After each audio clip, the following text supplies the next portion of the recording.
The morning fog rolled across the hills of Northern California like a gray blanket hiding secrets that were about to change 3 lives forever. In the small town of Millfield, population 3,847, Rebecca Martinez stood in her kitchen preparing breakfast for her husband of 6 months, humming softly as she arranged fresh flowers in a vase. 200 miles south, in the coastal town of Seaview, her identical sister Sarah Chen was doing the exact same thing, preparing breakfast, humming the same tune, arranging flowers with identical precision. And 300 miles east, in the desert town of Copper Ridge, their triplet sister Rachel Thompson was following an identical morning routine, completely unaware that she shared this ritual with 2 women who looked exactly like her. What none of them knew was that they had all married the same man. Before we jump back in, tell us where you're tuning in from, and if this story touches you, make sure you're subscribed because tomorrow I've saved something extra special for you. The story begins not with the sisters, but with a man whose charm masked a darkness that would eventually destroy everything he touched.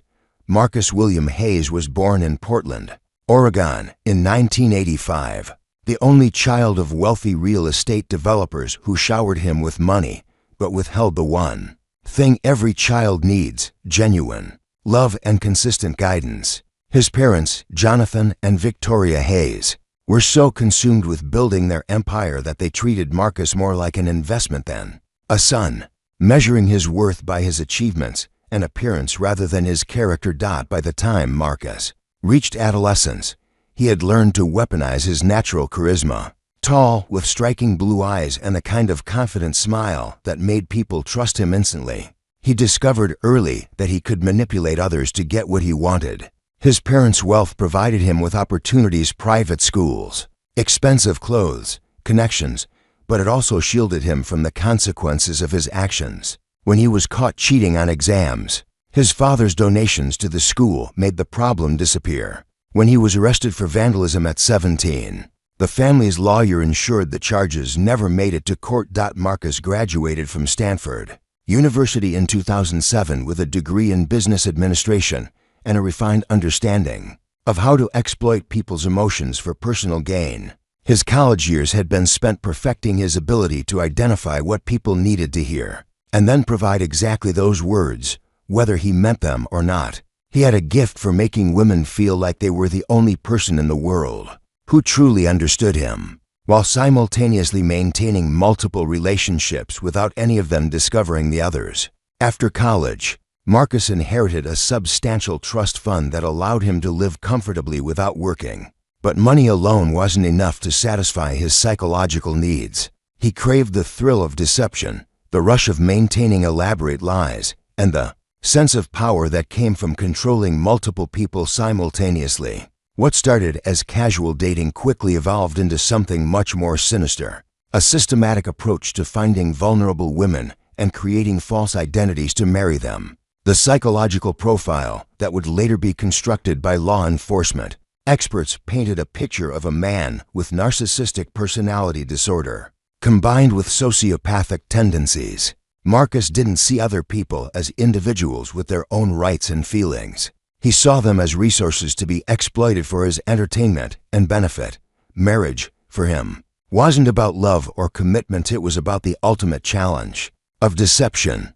Could he convince someone to pledge their entire life to a person who didn't really exist? Marcus's method was sophisticated and carefully planned. He would spend months researching small towns across the American West, looking for communities where he could establish a false identity. Without extensive background checks, he preferred towns with populations between 3,000 and 5,000 people, large enough to provide anonymity, but small enough that a charming newcomer would quickly become the center of attention. He would rent modest apartments or small houses, always paying several months in advance to avoid credit checks, and create believable cover stories about his past. In Millfield, he became Marcus Rivera, a freelance marketing consultant who worked remotely for clients in Los Angeles. He rented a small cottage on Elm Street and told neighbors he had moved north to escape the stress of city life after his father died in a car accident.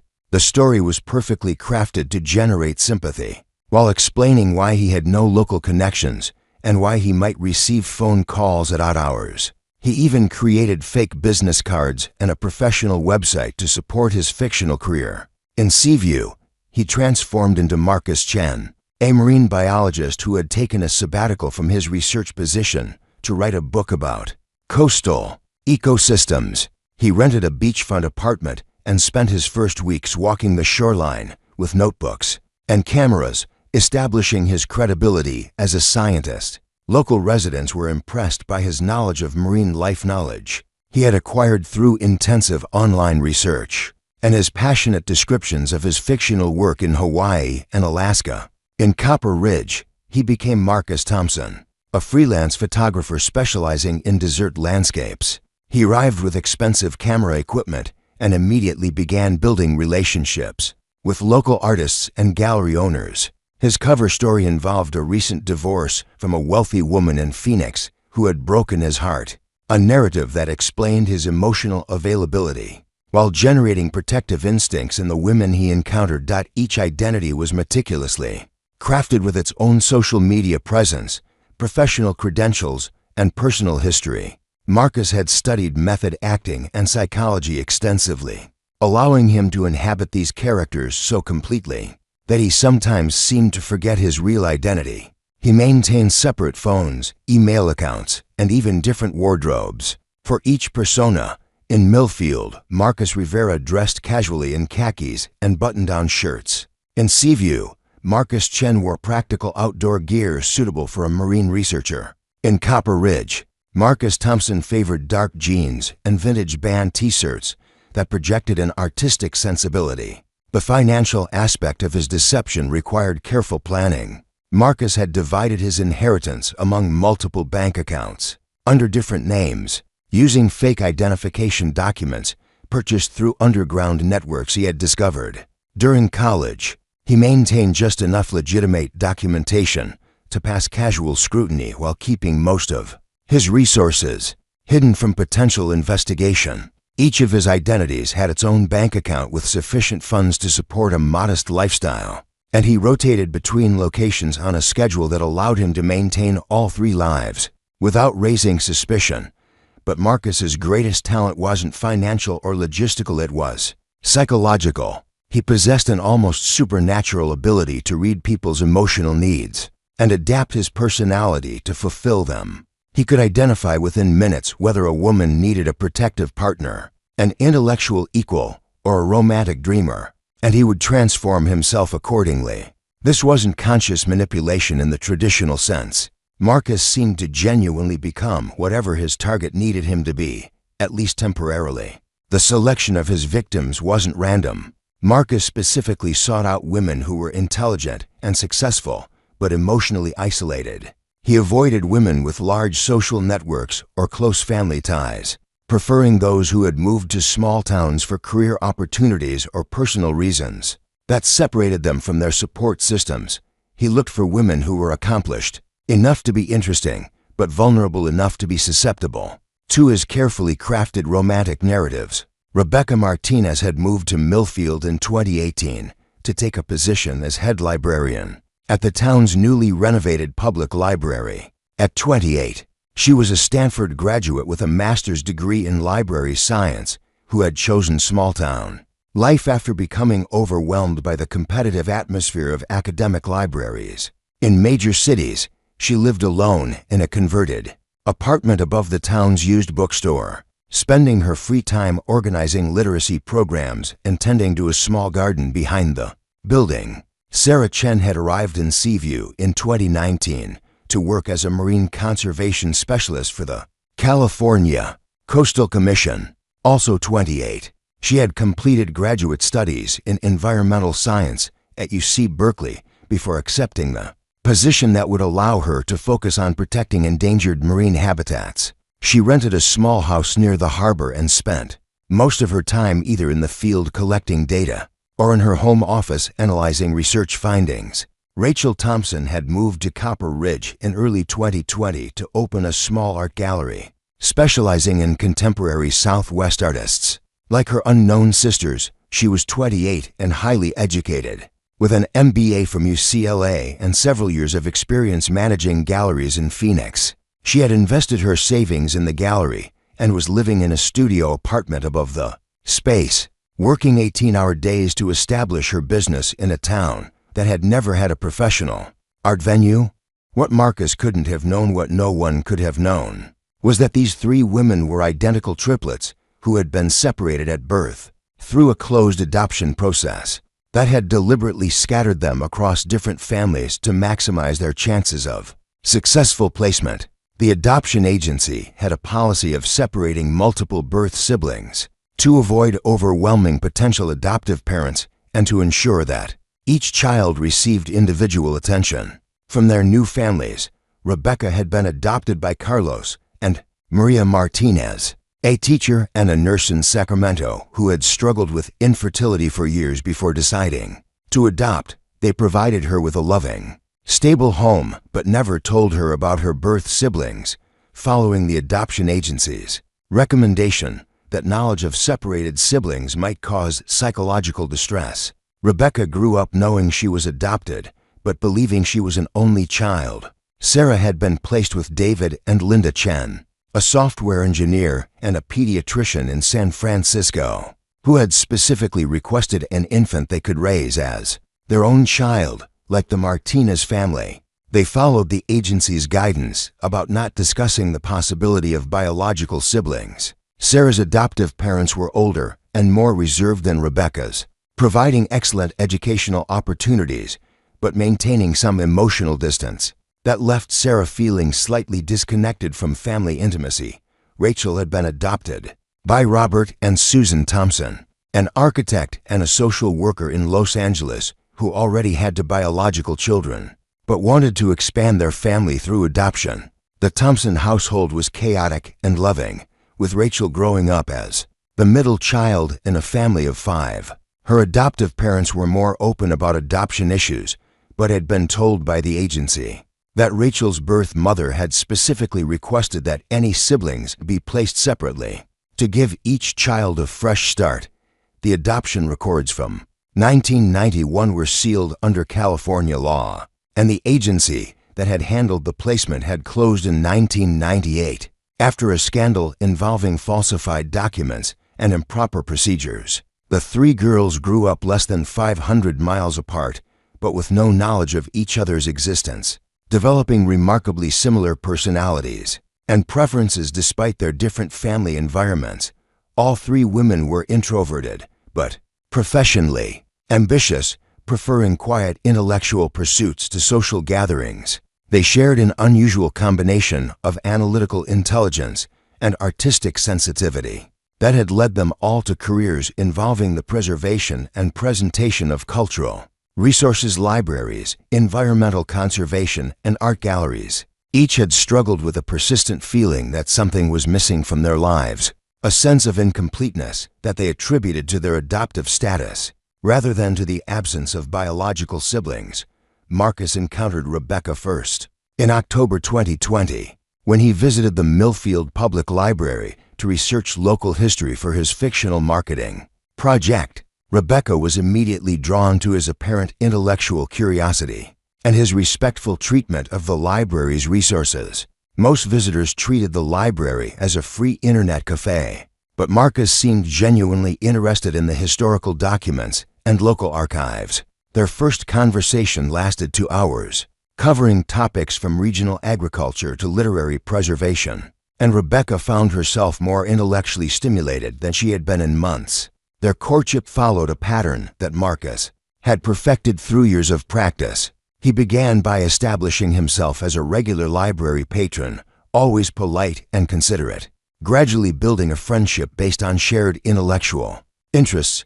He remembered details from their conversations and brought her books he thought she might enjoy.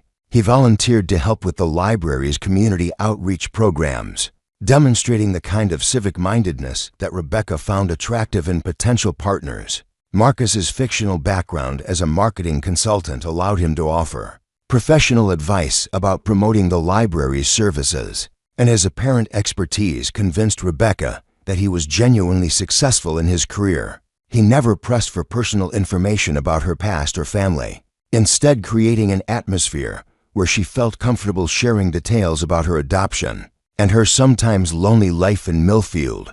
The relationship progressed slowly and naturally, with Marcus carefully calibrating his level of romantic interest to match Rebecca's comfort level. He seemed to understand intuitively that she needed to feel intellectually connected before developing emotional intimacy, and he provided exactly the kind of thoughtful courtship that appealed to her personality. Their first kiss occurred 3 months after they met, during a quiet moment in the library's rare books section, and Rebecca later described it as the most romantic experience of her life. By February 2021, Marcus was spending most evenings at Rebecca's apartment, helping her cook dinner and discussing books, current events, and their shared dreams for the future. He painted a picture of himself as someone who had been searching for the right person to settle down with, describing his previous relationships as shallow connections with women who didn't share his values or intellectual interests. Rebecca felt like she had finally found someone who understood her on a deep level, someone who could fill the persistent emptiness she had carried since childhood. When Marcus proposed in April 2021, during a picnic beside Millfield's small lake, Rebecca accepted immediately. The proposal was perfect, thoughtful, romantic, and completely in character for the gentle, intellectual man she believed him to be. They were married 2 months later in a small ceremony at the town's historic chapel, with Rebecca's adoptive parents and a few close friends in attendance. Marcus explained that his own family had been killed in the car accident he had described when he first arrived in town, a lie that generated sympathy while explaining the absence of his relatives. At the wedding, the early months of their marriage were everything Rebecca had hoped for. Marcus was an attentive husband who seemed genuinely interested in her work and supportive of her professional goals. He helped her expand the library's digital archive project and provided marketing expertise that increased community participation in literacy programs. Their life together felt stable and purposeful, built on mutual respect and shared intellectual interests. What Rebecca couldn't have known was that even as she was falling in love with Marcus Rivera in Millfield, her identical sister Sarah was developing identical feelings for Marcus Chen in Seaview, following a courtship that was structured almost identically, but adapted to fit Sarah's professional interests and personality. Preparing and narrating this story took us a lot of time, so if you are enjoying it, subscribe to our channel. It means a lot to us. Now back to the story. While Rebecca Martinez was discovering what she believed to be true love in Millfield, 200 miles south in the coastal town of Seaview, her identical twin sister Sarah Chen was experiencing an eerily similar romantic awakening with a man she knew as Marcus Chen. The parallels were so precise they seemed impossible. Yet Marcus had spent years perfecting his ability to replicate successful relationship patterns across multiple identities. Sarah first encountered Marcus in November 2020, just 1 month after his initial meeting with Rebecca. He had timed his arrival in Seaview to coincide with the annual Marine Conservation Symposium, where his fictional expertise in marine biology would seem most credible. Sarah was attending the symposium as part of her work with the California Coastal Commission, presenting research on sea otter population recovery along the Central Coast. Marcus had prepared for this encounter with the same meticulous attention to detail that characterized all his deceptions. He had spent months studying marine biology textbooks, scientific journals, and online courses to develop genuine expertise in the field. His presentation at the symposium, titled Adaptive Feeding: Behaviors in Marine Mammals Under Climate Stress, was actually well-researched and professionally delivered. Several legitimate marine biologists in attendance were impressed by his knowledge and asked for copies of his research data. Sarah was initially attracted to Marcus's apparent passion for marine conservation, a field where she often felt isolated by the technical nature of her work. Most people in Seaview were friendly, but couldn't engage with the complex environmental issues that dominated her professional life. Marcus seemed to understand not just the science, but the emotional commitment required to dedicate one's career to protecting endangered ecosystems. Their first extended conversation took place at a coffee shop near the harbor, where Marcus had strategically positioned himself with marine biology textbooks and research papers spread across his table. Sarah approached him after recognizing him from the symposium, curious about his research methods and data collection techniques. What began as a professional discussion gradually evolved into something more personal as Marcus demonstrated the same careful listening skills and intellectual curiosity that had captivated Rebecca.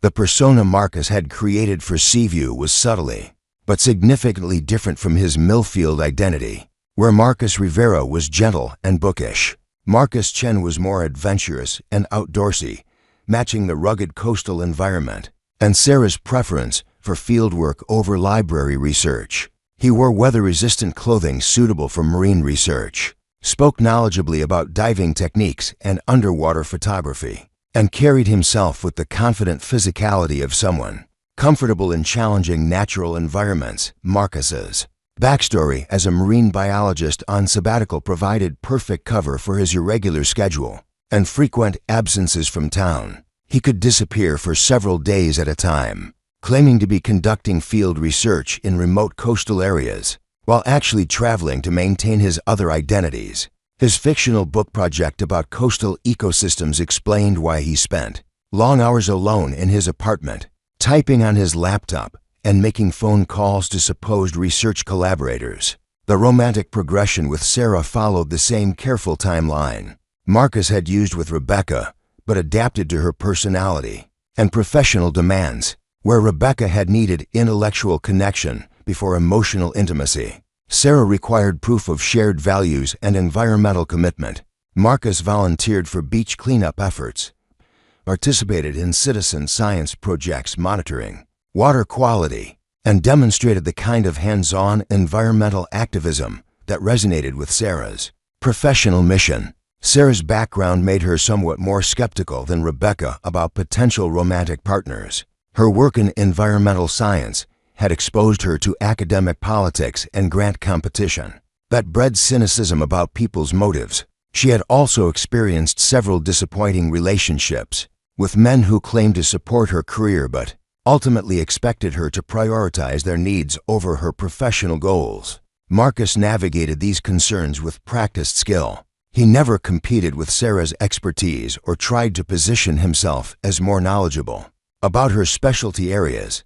Instead, he positioned himself as a collaborator and supporter, offering to help with data analysis and field equipment while clearly respecting her authority in her own research domains. He seemed genuinely interested in her career advancement and never suggested that their relationship should take precedence over her professional obligations. The courtship rituals Marcus employed with Sarah were perfectly calibrated to her interests and lifestyle. Instead of quiet library dates, he suggested early morning beach walks to observe marine wildlife, rather than discussing literature and history. Their conversations focused on climate change, conservation policy, and the intersection of science and environmental activism. He brought her specialized equipment for her fieldwork and remembered technical details from her research presentations that even her colleagues often forgot.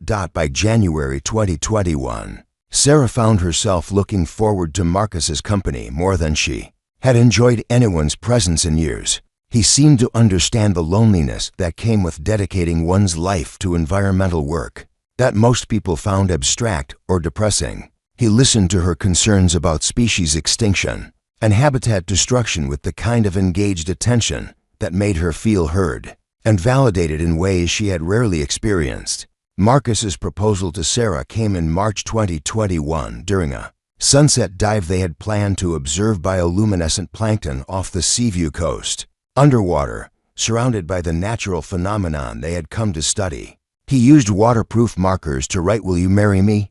on his dive slate. The setting was perfect for someone whose life revolved around marine environments, and Sarah later described the moment as feeling like a scene from a dream she hadn't dared to imagine. Their wedding took place in May 2021, just 3 weeks after Marcus's marriage to Rebecca in Millfield. The ceremony was held on a clifftop overlooking the Pacific Ocean, with Sarah's adoptive parents and a small group of colleagues. from the marine conservation community in attendance. Marcus again explained the absence of his family by referencing the fictional tragedy that had claimed his parents' lives, adding details about how his research had become his way of honoring their memory. The early months of Sarah's marriage mirrored Rebecca's experience with uncanny precision. Marcus was attentive, supportive, and seemed genuinely committed to building a life together. He helped Sarah organize her research data, provided technical support for her presentations, and even collaborated on a scientific paper about marine mammal behavior that was accepted for publication in a peer-reviewed journal. Their relationship felt like a true partnership between equals, who shared fundamental values about environmental protection and scientific integrity. But even as Marcus was establishing himself as the perfect husband in two different towns, he was simultaneously pursuing his third and most challenging deception in the desert community of Copper Ridge. Rachel Thompson presented a different set of obstacles and opportunities that required yet another carefully crafted persona. Marcus had arrived in Copper Ridge in December 2020, calling himself Marcus Thompson and claiming to be a freelance photographer, specializing in desert landscapes. His timing was strategic. The town's art community was small but growing, anchored by Rachel's recently opened gallery and a handful of local artists who were gaining regional recognition for their contemporary interpretations of Southwestern themes. Rachel's personality differed significantly from her identical sisters in ways that reflected her upbringing as the middle child in a large, chaotic household, where Rebecca and Sarah were naturally introspective and somewhat reserved. Rachel was more outgoing and socially confident. Her work managing art galleries had developed her ability to read people quickly and navigate complex interpersonal dynamics, skills that made her both more approachable and potentially more suspicious of strangers with unclear backgrounds. The artistic community in Copper Ridge was also different from the academic and professional environments where Marcus had operated. In Millfield and Seaview, artists were generally more intuitive and emotionally perceptive than librarians or scientists, more likely to pick up on inconsistencies or emotional insincerity that might escape people focused on intellectual credentials. Marcus adapted by becoming his most emotionally open and vulnerable persona yet. Marcus Thompson was a sensitive artist recovering from a devastating divorce, someone whose creative vision had been damaged by betrayal but who was slowly healing through his photography work. He carried expensive camera equipment and produced genuinely impressive landscape photographs, having invested considerable time and money in developing real photographic skills to support his cover identity. Rachel first met Marcus in January 2021 when he visited her gallery to inquire about displaying his desert landscape photography. His work was technically proficient and artistically compelling. He had hired professional photography instructors and spent months practicing in various desert locations to achieve credible results. More importantly, his apparent emotional connection to the landscape resonated with Rachel's own aesthetic sensibilities and her commitment to representing authentic artistic expression. Their initial interactions were more casual and social than Marcus's careful courtships in the other towns. Rachel's gallery served as a natural gathering place for Copper Ridge's creative community, and Marcus quickly became a regular at opening nights and artist discussions. He demonstrated knowledge of contemporary art movements and showed genuine appreciation for the work Rachel was promoting, building credibility within the tight-knit artistic circle that formed the core of her social life. The persona Marcus created for Rachel was his most psychologically complex yet. Where Marcus Rivera was intellectually steady and Marcus Chen was environmentally passionate, Marcus Thompson was emotionally wounded but artistically inspired. He spoke about photography as a form of healing, describing how the vast desert landscapes helped him process the pain of his fictional divorce and rediscover his capacity for beauty and wonder. Rachel's background in art gallery management had exposed her to many artists dealing with personal trauma, creative blocks, and relationship difficulties. She was naturally empathetic toward people struggling to rebuild their lives through creative expression, and Marcus's story of using photography to heal from betrayal touched something deep in her. Protective instincts, the courtship in Copper Ridge progressed differently than in the other locations, reflecting both Rachel's more outgoing personality and the social dynamics of the art community. Instead of private conversations and intimate dinners, their relationship developed through group activities, gallery openings, artist studio visits, and collaborative photography projects that involved other members of the creative community. Marcus's integration into Copper Ridge's artistic culture required him to develop genuine friendships and professional relationships beyond his romantic pursuit of Rachel. He collaborated with local painters on mixed media projects, participated in group exhibitions, and even sold several of his photographs to collectors who visited Rachel's gallery. This level of community involvement was riskier than his more isolated approaches in Millfield and Seaview, but it was necessary to maintain credibility in the close-knit artistic environment. By February 2021, Rachel had begun to see Marcus as more than just another artist in her professional network. His apparent vulnerability and creative sensitivity appealed to her nurturing instincts, while his growing success as a photographer aligned with her professional goals for the gallery. She found herself looking forward to his visits and seeking his opinions on potential exhibitions and artistic acquisitions. The romantic relationship between Rachel and Marcus developed organically through their shared involvement in the art community, but Marcus carefully guided its progression using the same psychological insights that had served him in his other deceptions. He identified Rachel's need to feel needed, her satisfaction in helping others achieve their creative potential, and her desire for a partner who shared her artistic values and professional ambitions. Marcus's proposal to Rachel came in April 2021 during a solo photography exhibition of his work that Rachel had organized at her gallery. Surrounded by his landscape photographs and the supportive artistic community they had both cultivated, he asked her to marry him in front of an audience that had come to see them as a perfect creative partnership. The public nature of the proposal reflected Rachel's more social personality and her desire to share important moments with the artistic community that had become her chosen family. Their wedding in June 2021 was the largest and most elaborate of Marcus's 3 ceremonies, held at a desert resort outside Copper Ridge with more than 100 guests from the regional art community in attendance. Rachel's adoptive family traveled from Los Angeles, and several prominent artists and gallery owners from Phoenix and Santa Fe attended to celebrate the union of 2 people they saw as rising stars in the contemporary Southwest art scene. By summer 2021, Marcus had achieved something that seemed logistically and psychologically impossible.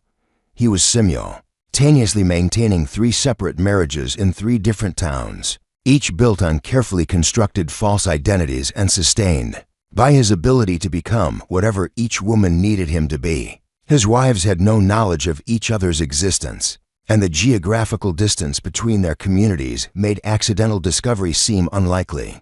But Marcus's greatest triumph was also the beginning of his downfall. Managing 3 separate lives required constant vigilance and increasingly complex scheduling. More dangerously, the psychological strain of maintaining multiple personalities was beginning to affect his mental stability in ways he hadn't anticipated. The line between his various identities was starting to blur, and the emotional investment required to maintain credible relationships with 3 different women was exhausting even his considerable manipulative abilities.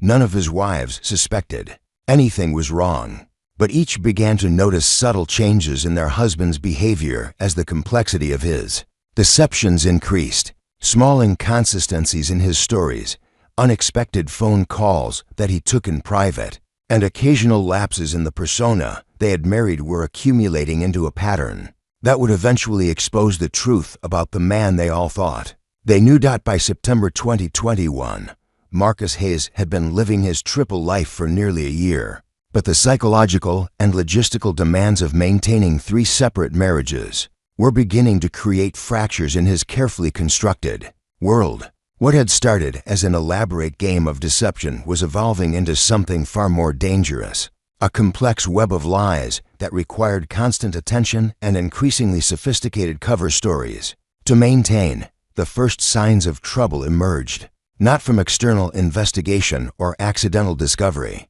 but from Marcus's own deteriorating mental state. The cognitive load of remembering 3 distinct personal histories, professional backgrounds, and relationship dynamics was overwhelming even his considerable intellectual capabilities. More troubling, the emotional labor required to maintain authentic-seeming connections with 3 different women was depleting psychological resources. He didn't realize he possessed. In Millfield, Rebecca Martinez Rivera had begun to notice subtle changes in her husband's behavior that troubled her more than she initially admitted to herself. Marcus Rivera, the gentle intellectual she had married, was becoming increasingly absent-minded about details of their shared life. He would forget conversations they had the previous day, struggle to remember the names of her library colleagues, and occasionally use terminology or references that seemed inconsistent with his supposed background in marketing.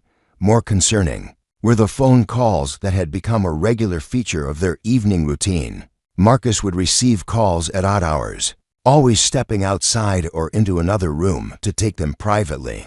When Rebecca asked about these conversations, he explained them as emergency consultations with West Coast clients who worked in different time zones, but his explanations were often vague and sometimes contradictory. Rebecca's analytical mind, trained through years of library research and information verification, began unconsciously cataloging these inconsistencies.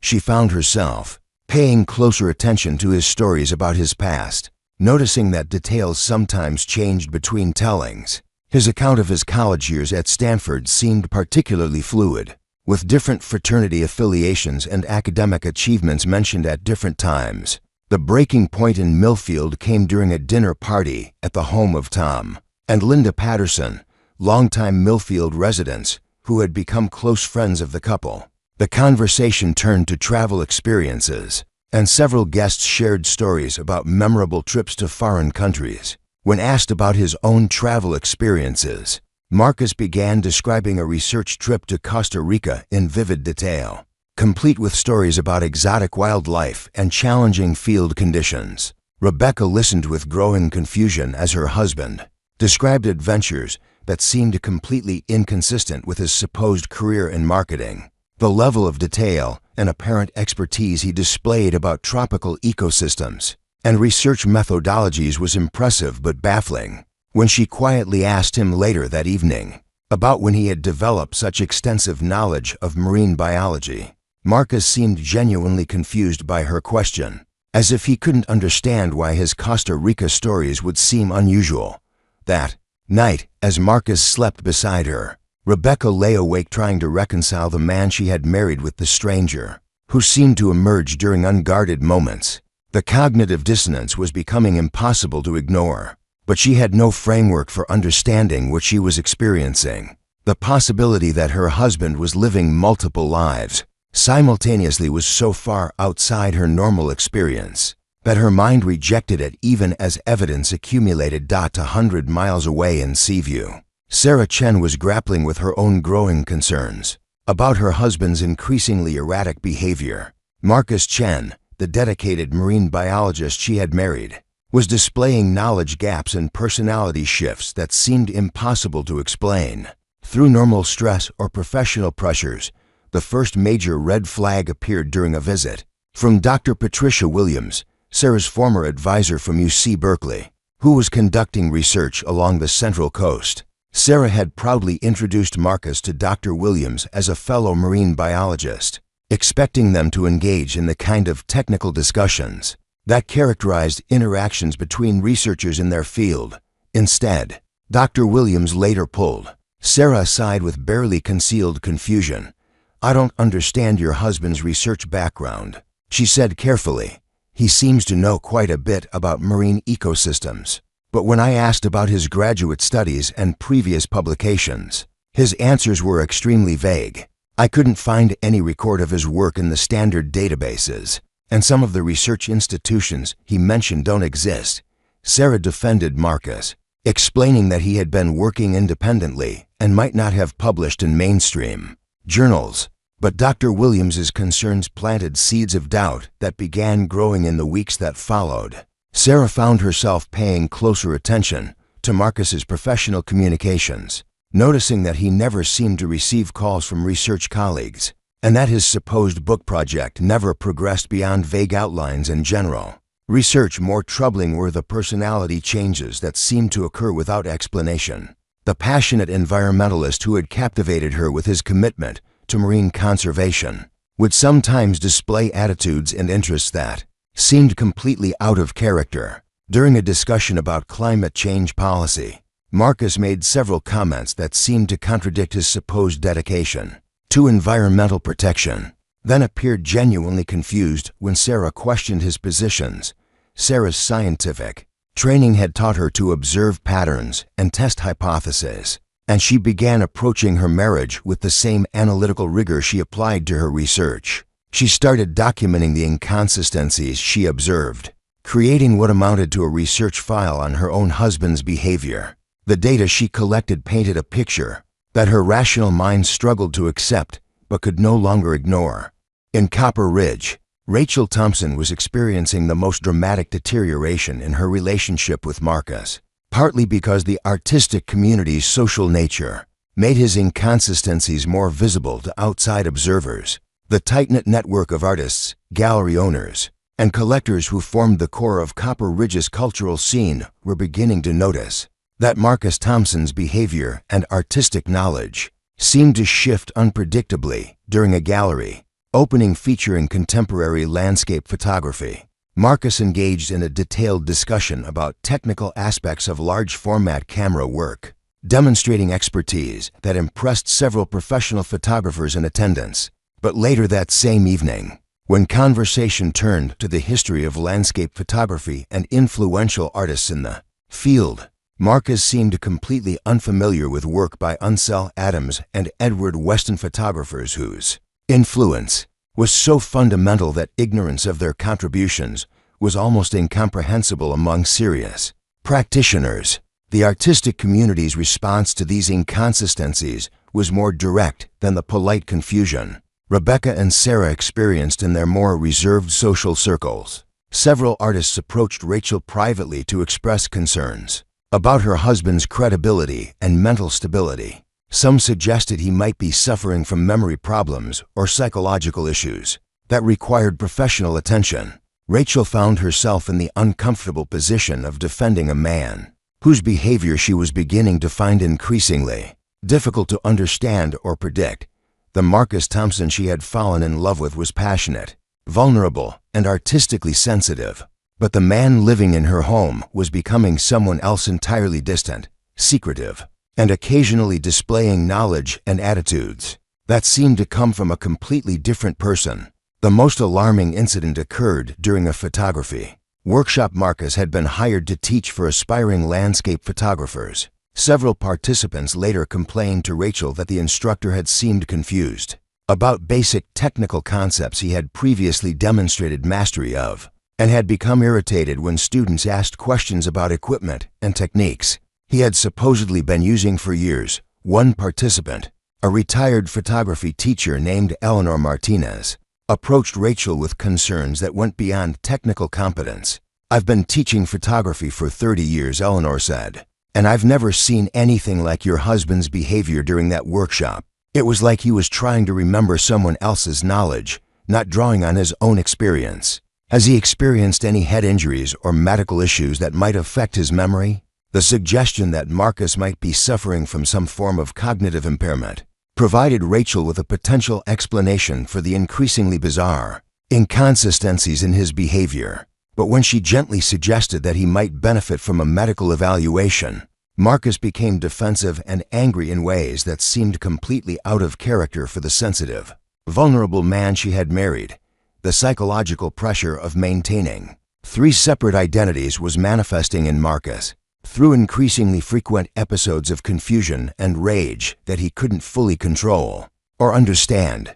The careful compartmentalization that had allowed him to inhabit different personas was breaking down, causing aspects of each identity to bleed into the others in ways that created obvious contradictions.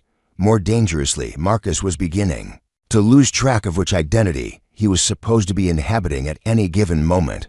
He would answer his phone as Marcus Chen while in Millfield, or refer to marine biology research while in Copper Ridge, creating moments of confusion that his wives initially attributed to stress or absent-mindedness but were actually signs of a deteriorating psychological state. The logistical challenges of maintaining his triple life were also becoming increasingly difficult to manage. The rotating schedule that had initially seemed sustainable was proving impossible to maintain, as each wife began expecting more consistent presence and attention from her husband.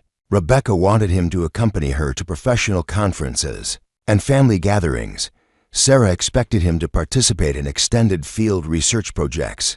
Rachel needed him to be available for gallery events and artistic collaborations that couldn't be scheduled around his mysterious absences. Marcus found himself making increasingly elaborate excuses for his disappearances, creating fictional emergencies and professional obligations that became harder to verify and more difficult to remember. The web of lies supporting each identity was becoming so complex that even his exceptional memory couldn't track all the details, leading to contradictions that his wives were beginning to notice and document. The financial strain of supporting 3 separate households and maintaining 3 distinct professional personas was also taking its toll. Marcus's inheritance, while substantial, wasn't infinite, and the costs of rent, utilities, professional equipment, and lifestyle maintenance for 3 different identities were depleting his resources faster than he had anticipated. He was beginning to make financial decisions that prioritized short-term necessity over long-term sustainability, a dangerous shift that would eventually create additional vulnerabilities in his carefully constructed deceptions. But perhaps most significantly, Marcus was discovering that the emotional connections he had created with his 3 wives weren't as artificial as he had originally intended.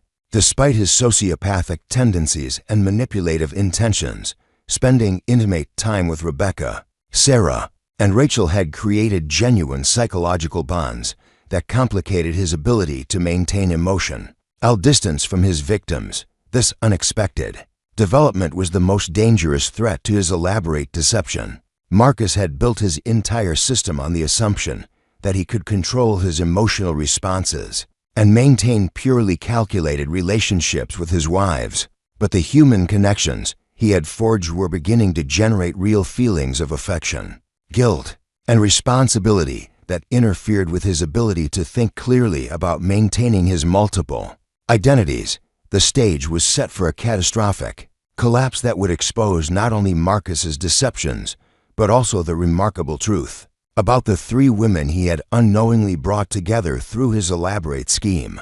The identical triplets, who had been separated at birth, were about to be reunited in the most shocking circumstances imaginable, discovering not only each other's existence, but also the depth of betrayal they had all experienced at the hands of the same man. As autumn deepened across Northern California, the 3 women who shared the same face but had never met were each gathering evidence of their husband's strange behavior, moving inexorably toward a confrontation that would shatter their individual worlds while revealing the extraordinary truth about their shared identity and common victimization.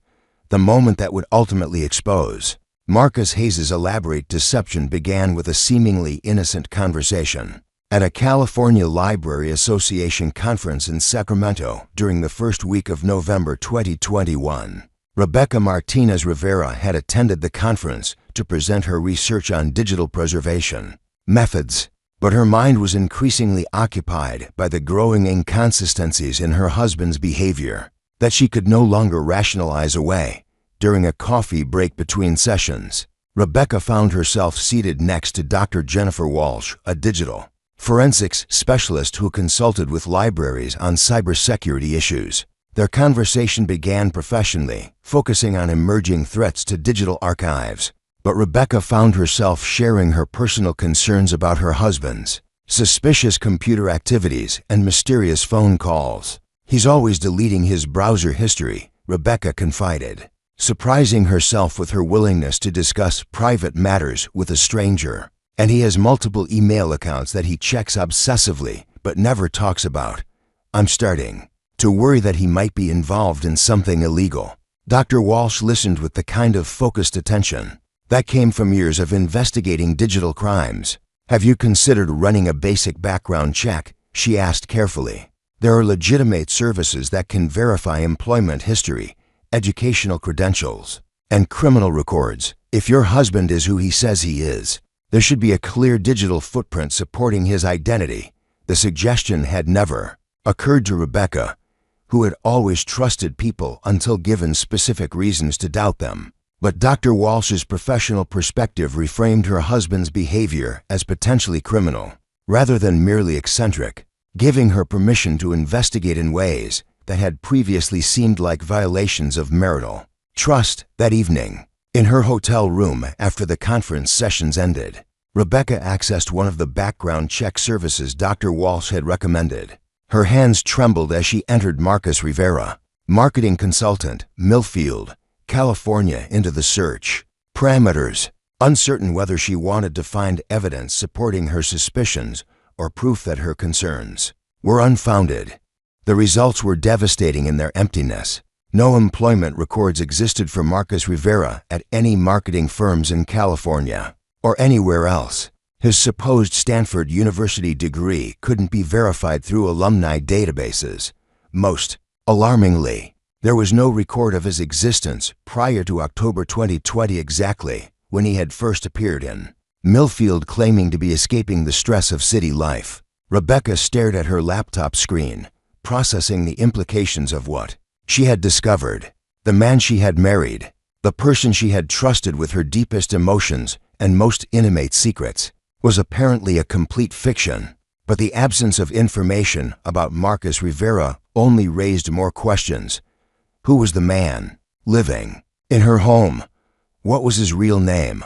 And most frightening of all, what did he want from her? 200 miles away, Sarah Chen was conducting her own investigation using the analytical skills her scientific training had taught her to apply to complex problems. Unlike Rebecca's sudden digital revelation, Sarah's approach was methodical and systematic, treating her husband's suspicious behavior as a research question that required careful data collection and hypothesis testing. Sarah had begun by documenting every inconsistency she observed in Marcus's stories, creating a detailed timeline of his claims about his past and comparing them to independently verifiable information. Her scientific background had taught her to question assumptions and seek multiple sources of confirmation, skills that proved invaluable in investigating someone whose entire identity was constructed from lies. The breakthrough in Sarah's investigation came when she decided to verify Marcus's supposed publication record in marine biology journals. As a researcher herself, Sarah knew that any legitimate marine biologist would have published papers in peer-reviewed journals, presented at conferences, and maintained professional relationships with colleagues in the field. Her search through scientific databases revealed the same disturbing emptiness that Rebecca had discovered. Through background check services, Marcus Chen had never published research in any marine biology journal. His name didn't appear in conference proceedings or professional directories. Most tellingly, when Sarah contacted the research institutions Marcus claimed to have worked for, none had any record of employing him. But Sarah's investigation went deeper than Rebecca's initial digital search. Her network of professional contacts in marine biology included researchers at institutions across the West Coast, and she began making discreet inquiries about her husband's background. The responses were uniformly puzzling. No one in the marine biology community had ever heard of Marcus Chen, despite his claimed years of experience in the field.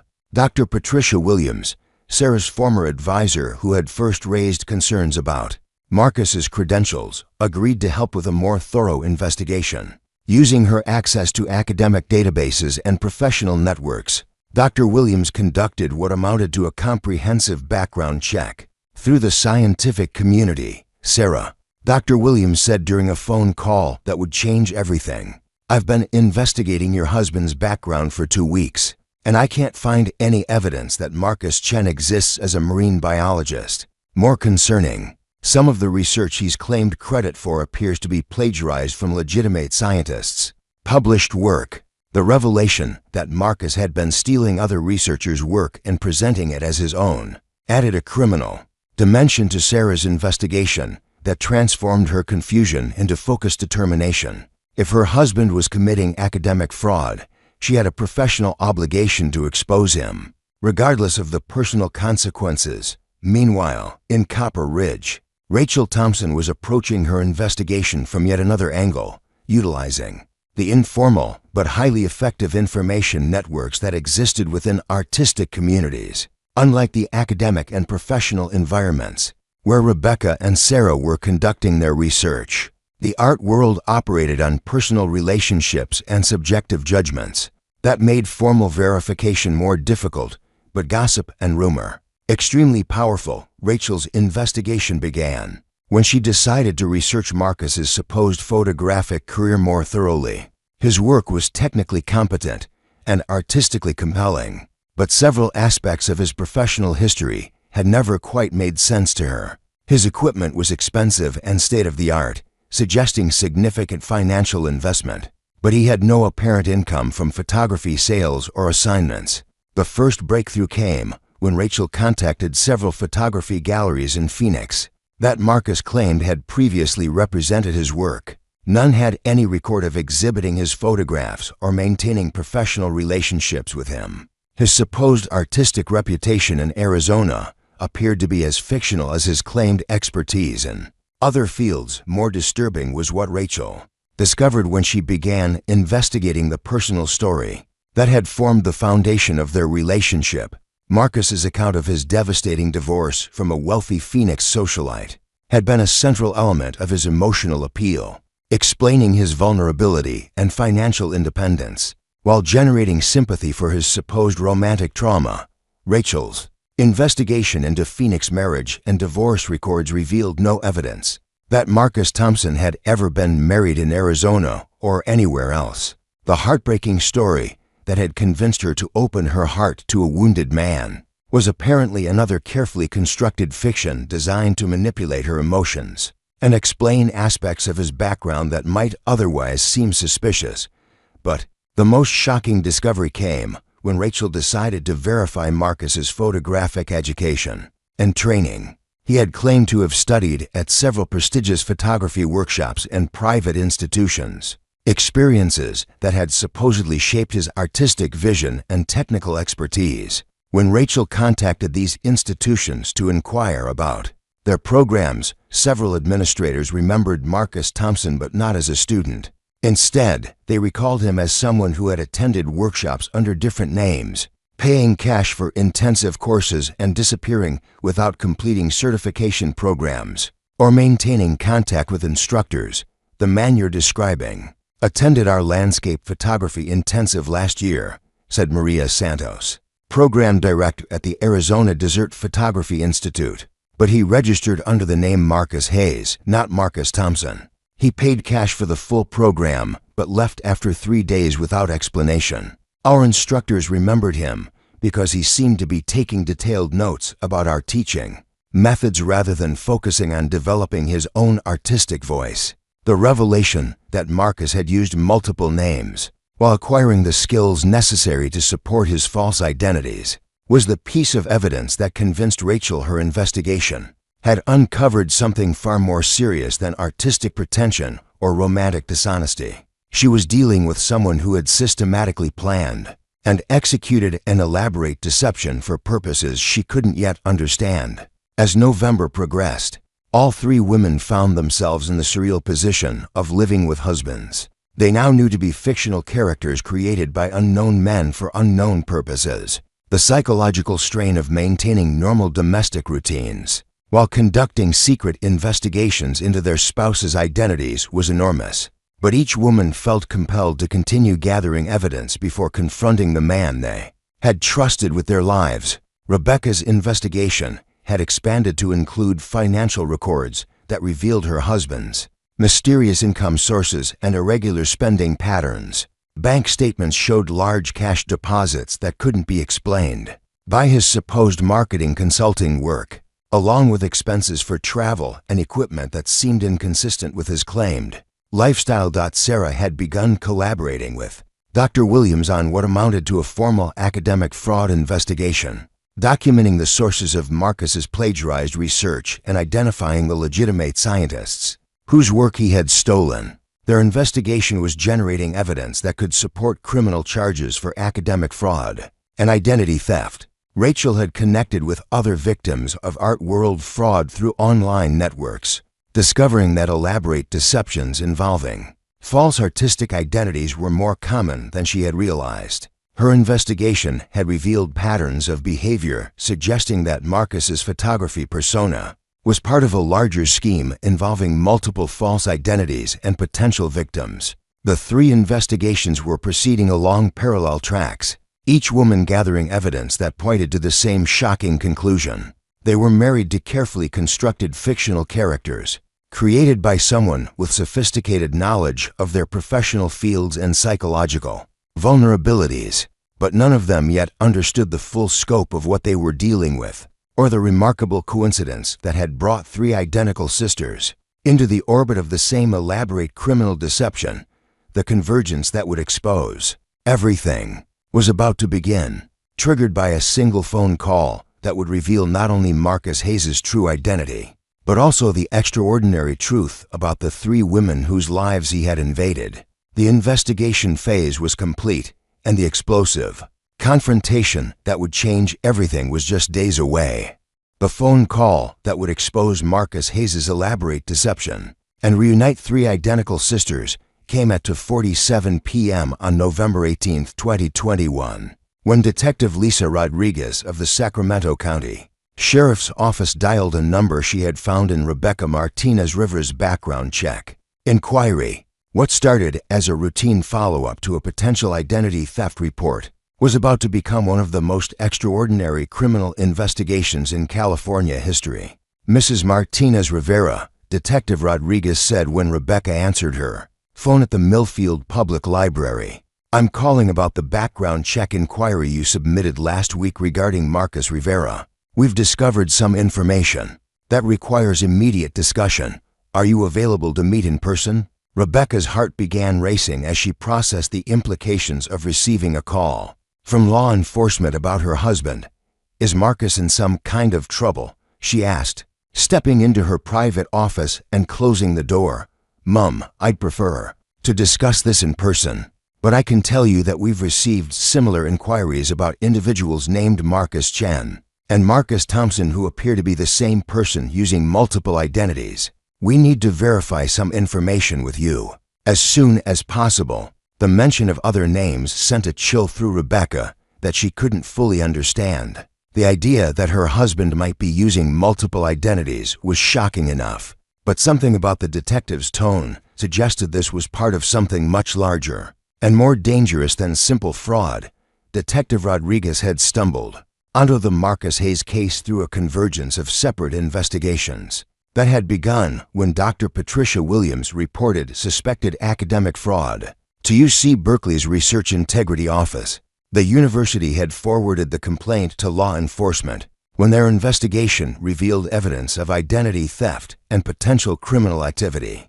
Extending beyond academic misconduct, the breakthrough came when investigators discovered that the background check inquiries for Marcus Rivera, Marcus Chen, and Marcus Thompson had all originated from the same IP address ranges in Northern California, and that all three supposed individuals shared identical physical descriptions and suspicious gaps in their documented histories. Advanced facial recognition software had confirmed that driver's license photos for all three identities showed the same person, leading to the realization that they were dealing with an elaborate multiple identity fraud scheme. But the most shocking discovery was still to come when Detective Rodriguez began coordinating with investigators in other jurisdictions. They realized that all three supposed victims of identity fraud were women who appeared to be identical twins or possibly triplets. The photographs Rebecca, Sarah, and Rachel had provided as part of their background check requests showed three women who were so physically similar that investigators initially assumed they were looking at multiple photos of the same person. Mrs. Martinez Rivera, Detective Rodriguez continued, "I'm going to ask you some questions that might seem unusual, but they're very important to our investigation. Do you have any sisters? Particularly sisters who might look very similar to you. Rebecca's confusion was evident in her voice as she responded. I'm adopted, detective. I don't have any biological siblings that I know of. Why are you asking about sisters? The question opened a line of inquiry that would ultimately reveal the most extraordinary aspect of the Marcus Hayes case. Detective Rodriguez had been investigating fraud and identity theft, but she was about to uncover a story of separated siblings that was more remarkable than any crime her department had ever handled. Mrs. Martinez Rivera, we need you to come to Sacramento immediately. We're coordinating with victims of the same suspect in other locations, and there are some things you need to see in person. I'm also going to recommend that you don't return to your home until we've had a chance to brief you fully on what we've discovered. Rebecca's professional instincts kicked in as she processed the detective's request. Detective, are you telling me that my husband is dangerous? Am I in physical danger? We don't have evidence of violent tendencies, but we're dealing with an individual who has demonstrated sophisticated planning and deception capabilities. Until we understand his full intentions and locate him, we're treating this as a potentially dangerous situation. The phone call ended with Rebecca agreeing to drive to Sacramento that afternoon for a meeting that would change her understanding of everything, not just her marriage, but her own identity and family history. As she arranged coverage for her library duties and prepared to leave Millfield, Rebecca had no idea she was about to meet two women who shared her face and were dealing with the same devastating betrayal. Meanwhile, Detective Rodriguez was making similar calls to Sarah Chen in Seaview and Rachel Thompson in Copper Ridge, delivering identical news about the man they each knew by different names. The logistics of coordinating three separate victims in different jurisdictions was complex, but the potential implications of the case, identity theft, fraud, bigamy, and possible additional crimes, required immediate action. Sarah received her call while conducting field research along the Seaview coastline, and her scientific training helped her process the detective's information with analytical clarity rather than emotional shock. Detective Rodriguez, are you saying that my husband Marcus Chen is actually someone named Marcus Hayes who is married to other women using different identities? That's exactly what we're saying, Dr. Chen. We need you to come to Sacramento today for a coordinated briefing with the other victims. I should warn you that some of what we're going to show you will be extremely difficult to process. Sarah's response was characteristically methodical. Detective, I've been conducting my own investigation into my husband's background for several weeks. I have documentation of academic fraud and identity discrepancies that might be relevant to your case. Dr. Chen, please bring any evidence you've collected. Your investigation may be crucial to building a criminal case against this individual. The third call reached Rachel Thompson at her gallery in Copper Ridge, where she was preparing for an exhibition opening that evening. Rachel's response to the detective's news reflected her more outgoing personality and her experience managing crisis situations in the art world. Detective Rodriguez, I have to ask, how many other women are we talking about? Because if this man has been systematically targeting women in different communities, there might be more victims than just the three of us. Ms. Thompson, that's exactly why we need to coordinate this investigation carefully. Your husband's behavior suggests a level of planning and sophistication that indicates this might be part of a larger pattern of criminal activity. Rachel's gallery experience had exposed her to various forms of art fraud and deception, giving her a framework for understanding elaborate criminal schemes that involved false identities and manufactured credentials. Detective, I'll be there this afternoon, and I'm bringing documentation about multiple false names and identities that might help you understand the scope of what we're dealing with.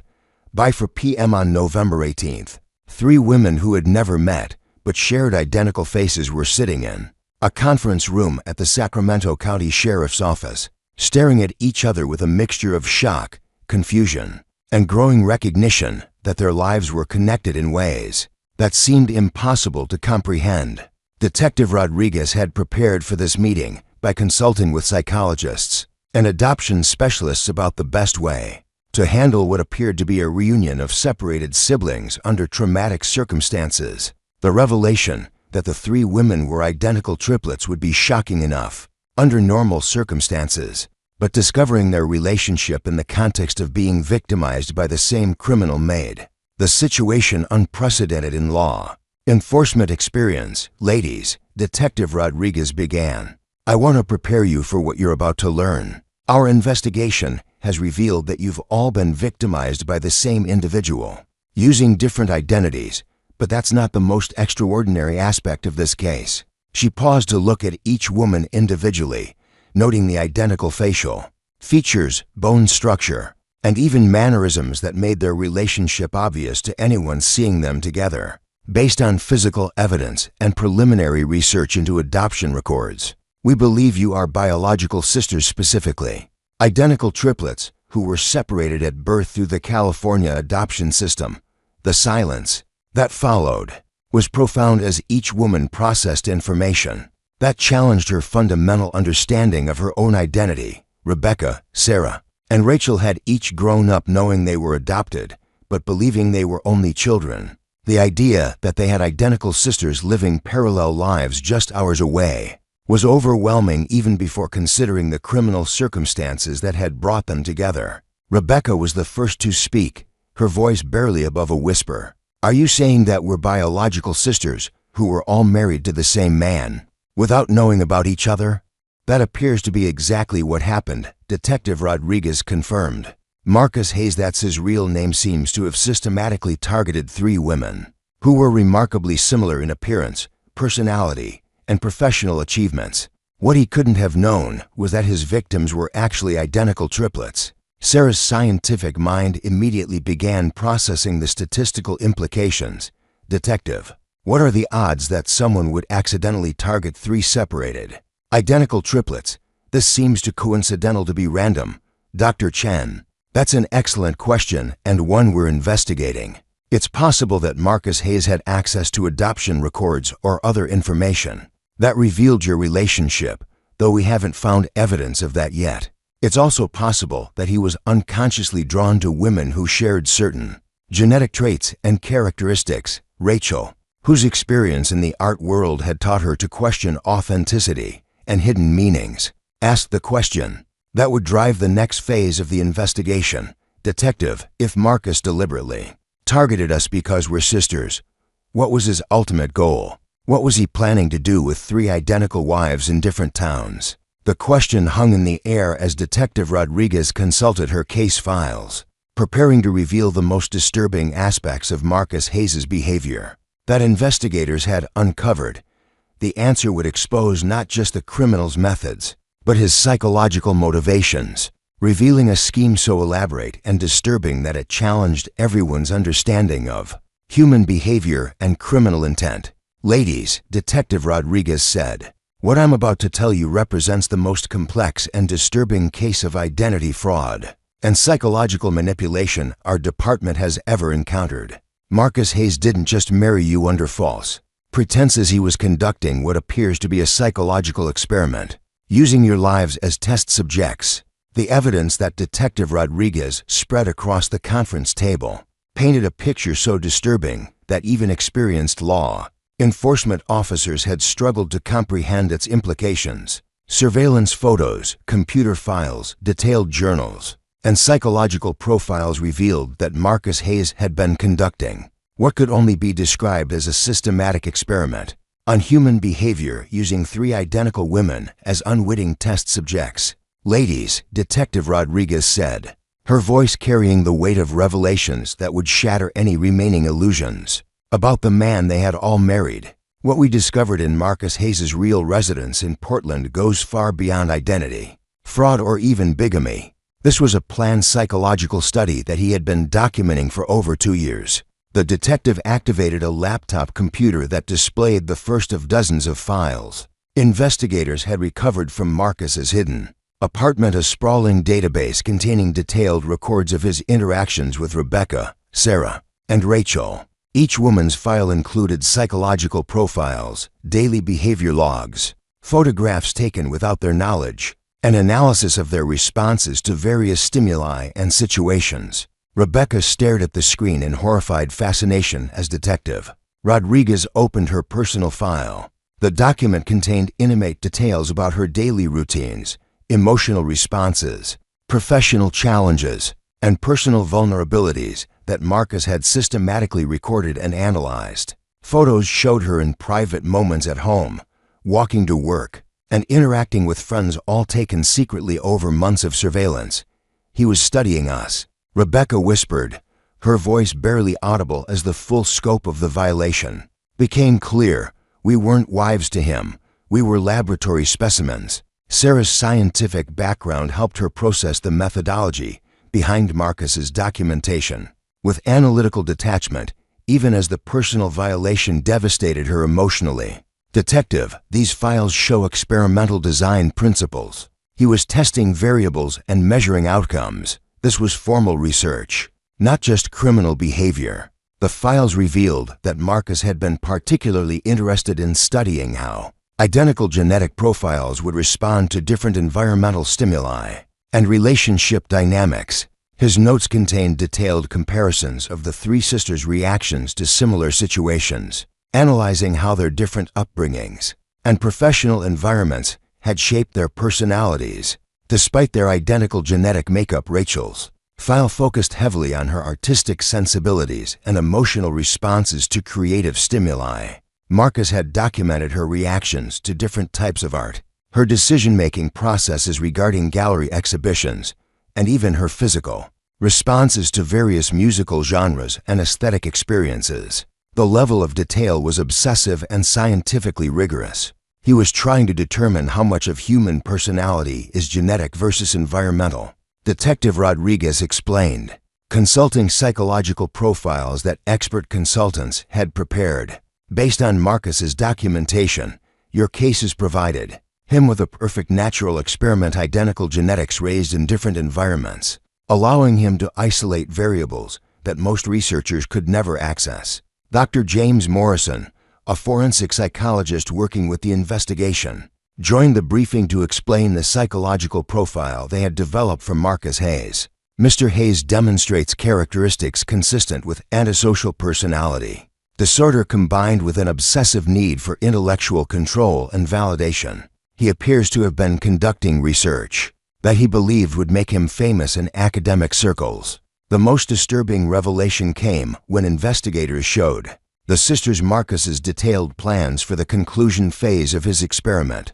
His files contained elaborate scenarios for revealing the truth about their relationship to each other, documenting their reactions, and using the resulting psychological trauma as the climax of his research project. He was planning to bring you together, Dr. Morrison explained, his voice reflecting the horror that mental health professionals felt when confronting such calculated cruelty. His notes indicate he intended to reveal your biological relationship and his deceptions simultaneously, then document your psychological responses to what he called maximum identity disruption. Marcus's research files revealed that he had spent months studying the psychological effects of separated siblings reuniting under traumatic circumstances. He had collected academic papers about identity formation, attachment theory, and trauma responses, using legitimate psychological research to design his cruel experiment.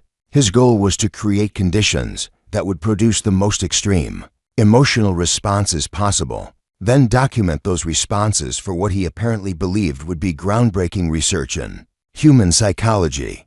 The sisters sat in stunned silence as they absorbed the reality that their marriages, their emotional connections, and even their reunion had all been planned components of an elaborate psychological torture designed to satisfy one man's twisted intellectual curiosity and need for recognition. Detective Rodriguez, Sarah asked, her scientific training helping her focus on practical questions despite her emotional devastation. How long had he been planning this? And are there other victims we don't know about? The detective consulted additional files that revealed the true scope of Marcus's criminal enterprise. Dr. Chen, our investigation suggests he had been preparing for this experiment for at least 3 years. He spent considerable time researching separated siblings, studying adoption records, and developing the expertise necessary to create convincing false identities. In your professional fields, more alarmingly, investigators had discovered evidence suggesting that the triplets weren't Marcus's first victims. Computer files contained research notes about other sets of separated siblings, psychological profiles of potential targets, and detailed plans for similar experiments that he had apparently abandoned or postponed.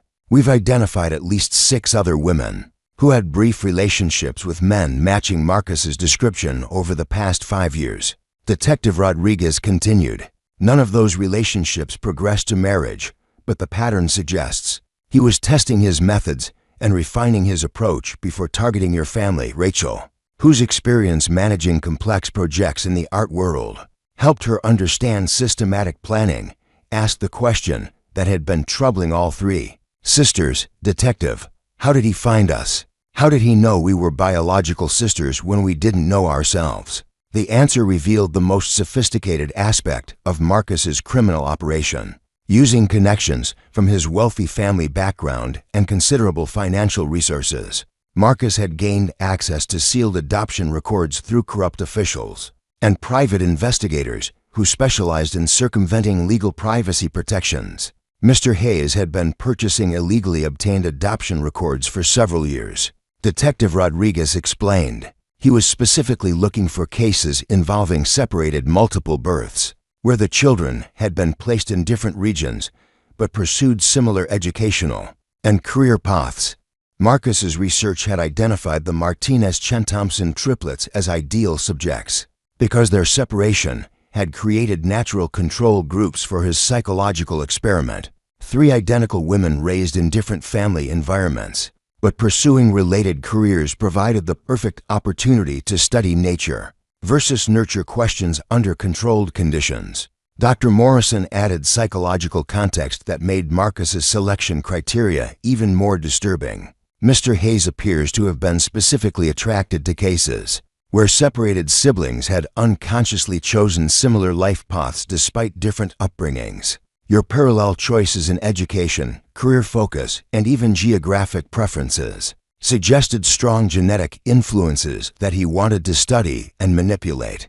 The revelation that their life choices had been monitored and analyzed by a stranger for years before he ever approached them added another layer of violation to their already traumatic discovery. Marcus hadn't just invaded their marriages, he had been surveilling their entire adult lives, waiting for the right moment to insert himself into their stories. But perhaps the most chilling discovery was Marcus's detailed documentation of how he had adapted his personality and background for each sister based on psychological profiles he had developed through months of covert observation. His transformation into Marcus Rivera, Marcus Chen, and Marcus Thompson hadn't been improvisation, it had been carefully calculated psychological manipulation based on scientific analysis of their individual emotional needs and vulnerabilities.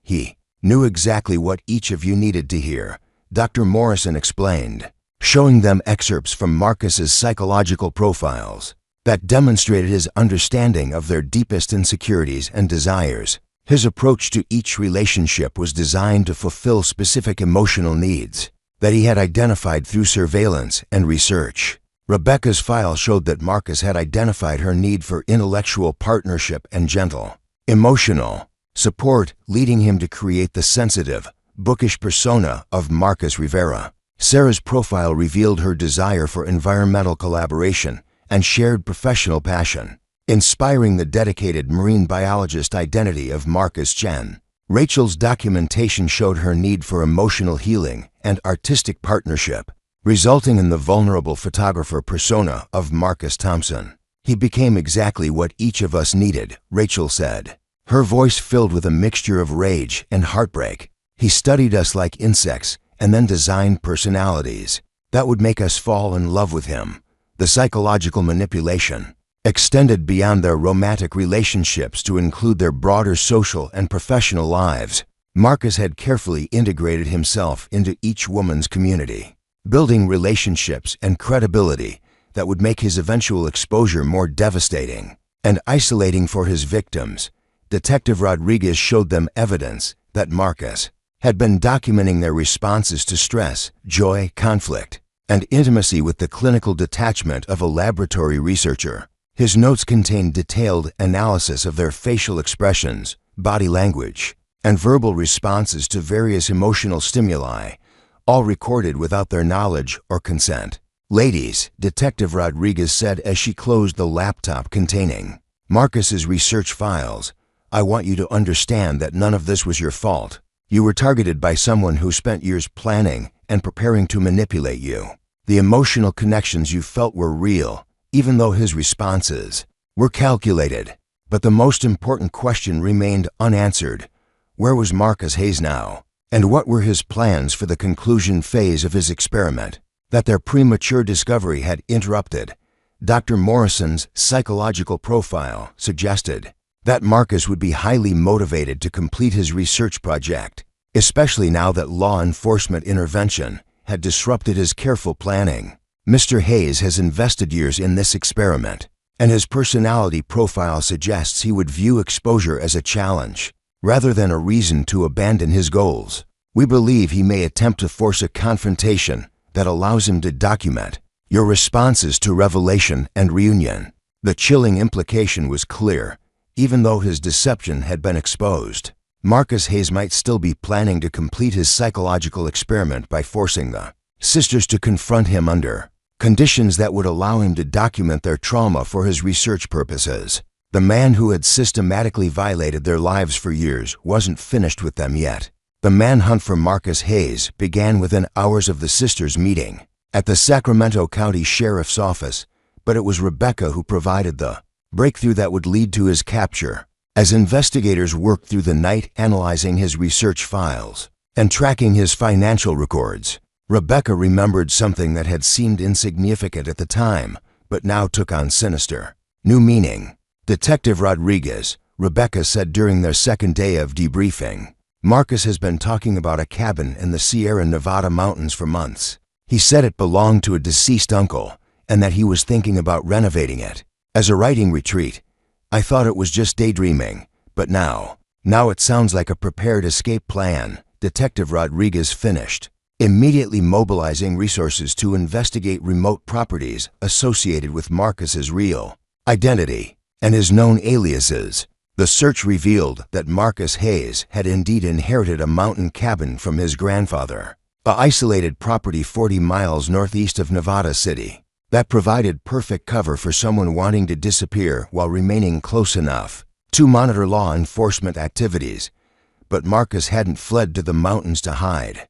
According to the psychological profile Dr. Morrison had developed, he had retreated to a location where he could complete his research project on his own terms. The cabin represented more than just an escape route. It was a laboratory where he planned to document the final phase of his psychological experiment.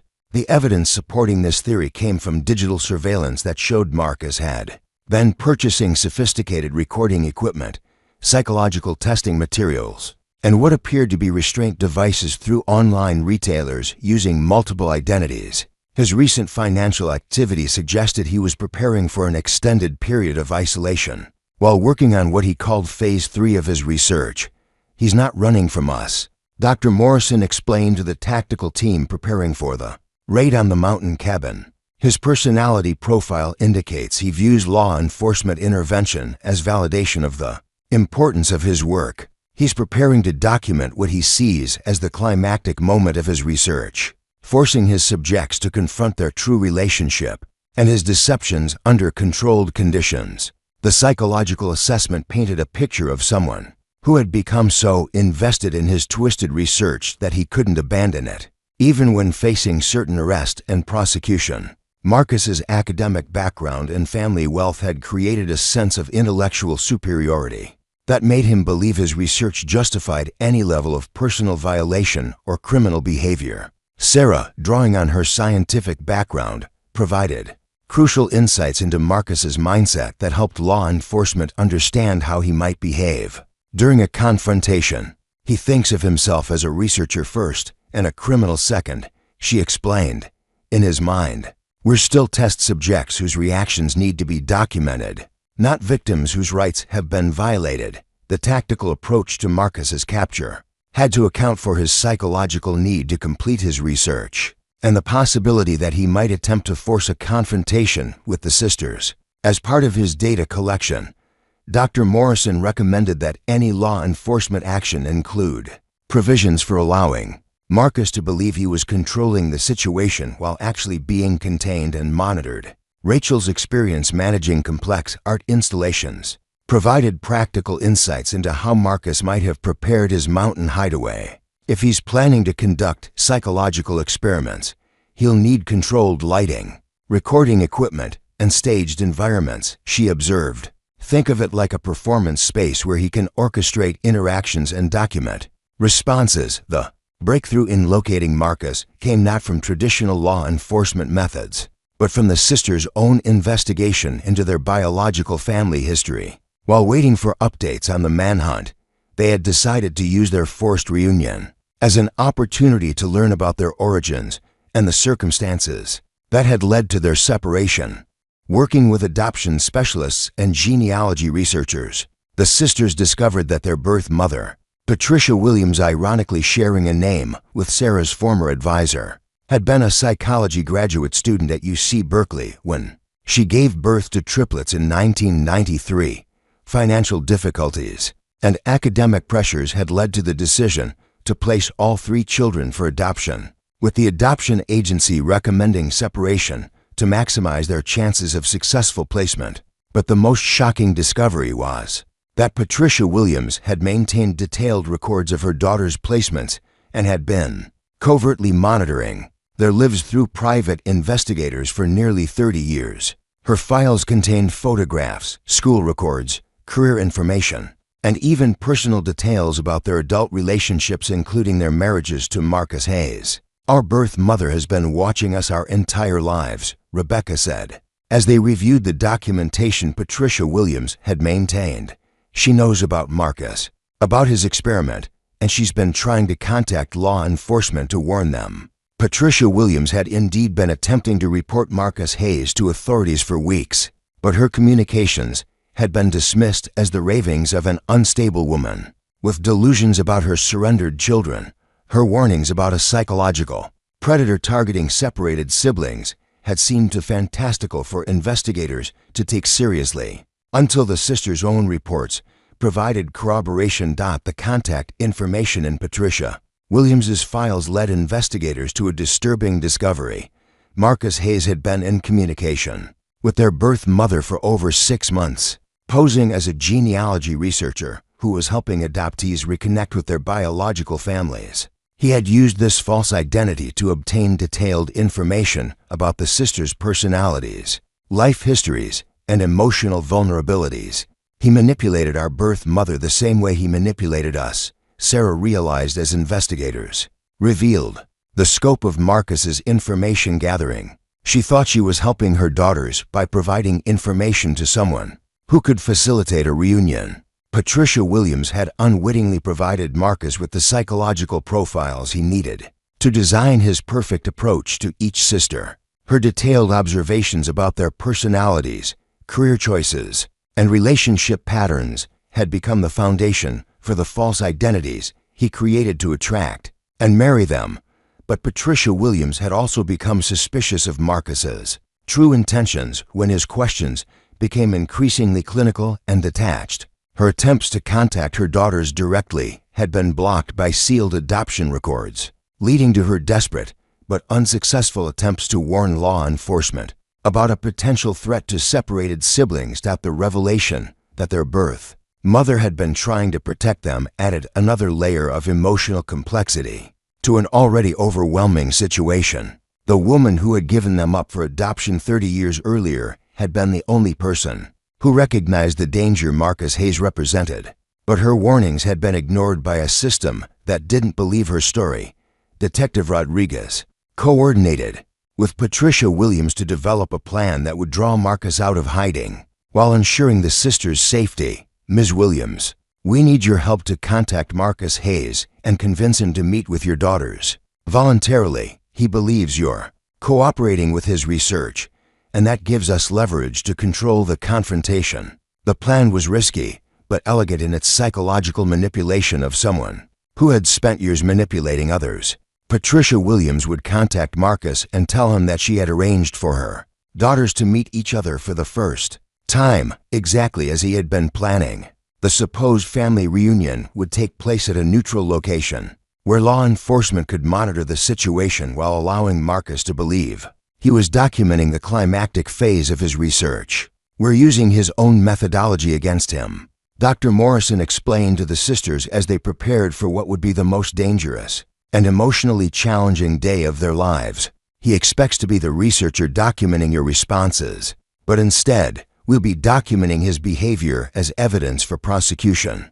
The location chosen for the confrontation was the Tahoe Conference Center, a remote facility that provided the isolated setting Marcus would find believable while offering law enforcement multiple escape routes and surveillance opportunities. The building's conference rooms could be configured to appear like neutral meeting spaces, while actually serving as controlled environments for capturing evidence of Marcus's criminal behavior. Rebecca, Sarah, and Rachel spent hours preparing for the confrontation, working with psychologists to understand what Marcus might say or do when he realized his experiment had been exposed. The psychological preparation was as important as the physical security measures, since Marcus's manipulation tactics could still be effective, even when his victims understood his methods. Remember, Dr. Morrison advised them, his goal will be to provoke extreme emotional responses that he can document and analyze. The best way to defeat his purposes is to remain calm and focused on the fact that you're helping to gather evidence that will protect other potential victims. The sisters had also insisted on using the confrontation as an opportunity to learn more about their own family history and the circumstances that had made them vulnerable to Marcus's targeting. Their reunion, despite the traumatic circumstances, represented the fulfillment of a longing they had all carried without understanding its source. "Whatever happens with Marcus," Rachel said as they prepared to leave for Tahoe, "we're going to walk away from this as sisters who know the truth about their family. He may have brought us together for his own twisted purposes, but we're taking control of our own story from here." The drive to the Tahoe Conference Center was filled with nervous energy as the sisters processed the reality that they were about to confront the man who had systematically violated their lives while posing as their loving husband. But they were no longer the isolated, vulnerable women Marcus had targeted. They were a family, reunited and determined to reclaim their power from someone who had stolen their trust and manipulated their emotions for his own psychological gratification.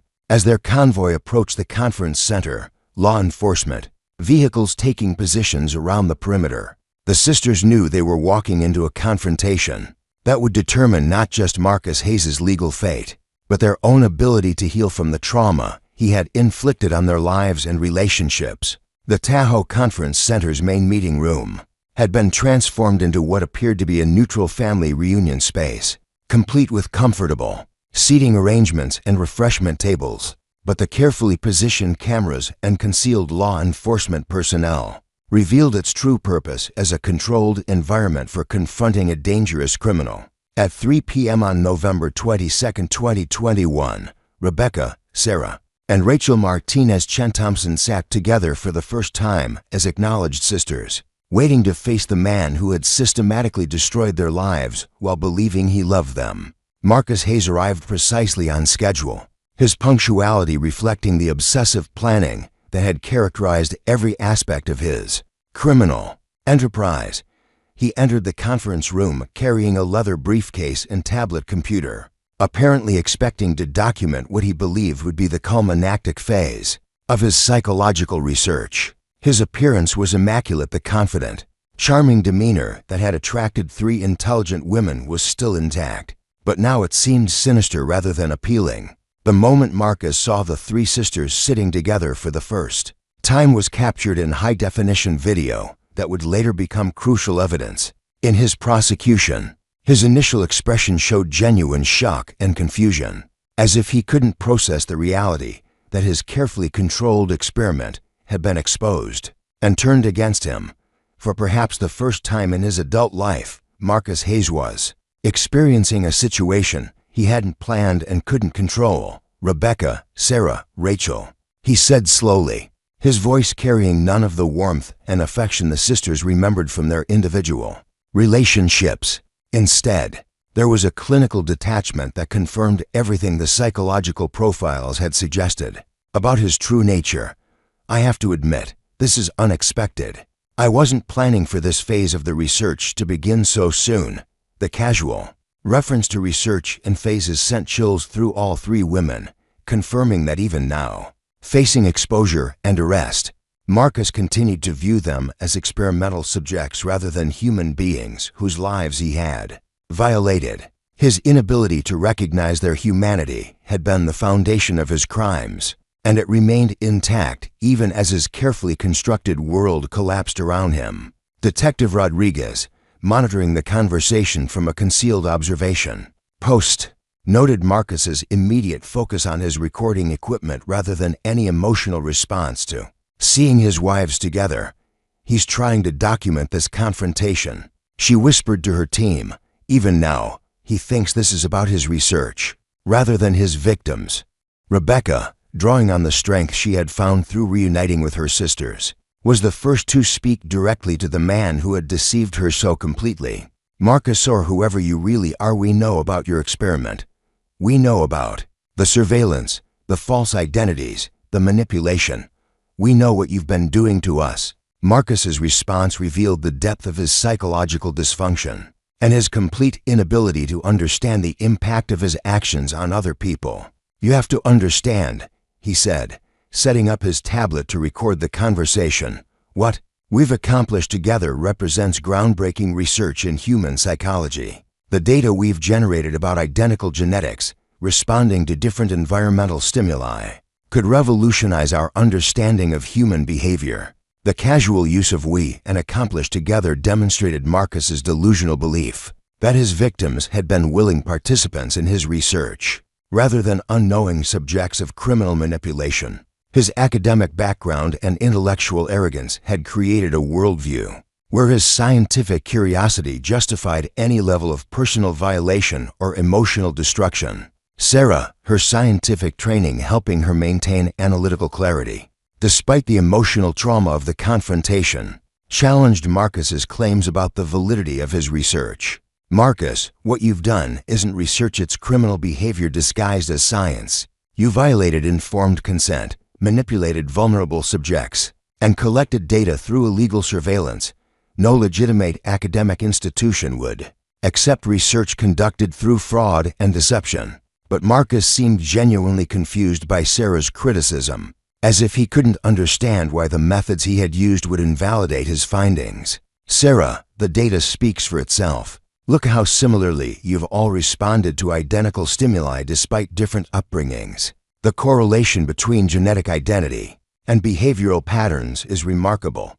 This research could help us understand fundamental questions about human nature. His continued focus on research methodology, while ignoring the criminal and ethical violations he had committed, revealed a level of psychological detachment that even experienced investigators found disturbing. Marcus had so thoroughly objectified his victims that he seemed incapable of recognizing them as people with rights and feelings rather than laboratory specimens to be studied and manipulated. Rachel, whose experience in the art world had exposed her to various forms of fraud and deception, confronted Marcus about the elaborate false identities he had created to deceive each of them. You spent years learning photography, marine biology, and marketing just to lie to us more convincingly.